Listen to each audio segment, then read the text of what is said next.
ازاي تكون ممثل وحش في 3 خطوات. الخطوة رقم 1 لما تروح اللوكيشن وتقرر انك تمثل، رقم 1 ان انت تقعد تعدل وتتناقش وتقول رأيك في كل شيء، واقعد قول ايه الإضاءة المفروض مش عارف تيجي كده شوية، وايه رأيكم ان انا هعمل 1 2 3، او خد ممثل على جنب واعمل الكارثة الأعظم وقول له انا هقول لك كذا وانت تقول لي كذا، وفكك من المخرج ومن الكاتب ومن العبط ده كله.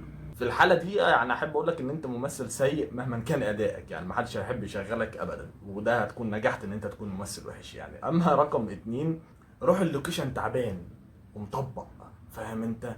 علشان الناس تتخنق منك. يعني انت روح بقى اللي هو انت مراهق ومثل اللي هو اعمل كده وبتاع، فلما حد يقول لك مالك حضرتك بتمثل كده ليه، قول له اصل أنا مطبق، عارف انت اللي هو ايه، تعبان بس نازل عشانك والله، انت فاهم انت. فاحب اضمن لك ان انت ان شاء الله كده هتكون ممثل فاشل، ومحدش برضه هياخدك في اي حاجه يعني خالص، لان محدش يعني هيحب يتعامل مع حد تعبان يعني في الشغل. اما رقم 3، لما تيجي لاخر اليوم اظهر تعبك وارهاقك، يعني اقعد بقى اللي هو اشتكي، اقعد مثل وانت قاعد مثلا، والممثل اللي قدامك ارفع له ايدك بقى والكلام ده، ومش عارف شغل الفلاحه في التمثيل ده.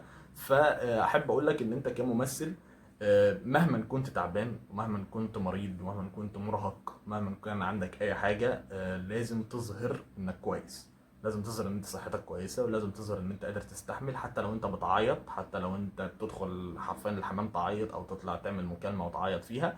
لازم تظهر انك كويس جدا، لازم تظهر كالمانيكان وفاترينا. اياك انك تظهر معفر وتعبان، او ريحتك مش افضل حاجه، او شارب سيجاره بنت كلب مخليه الممثل اللي قدامك مش طايق ريحه بقك.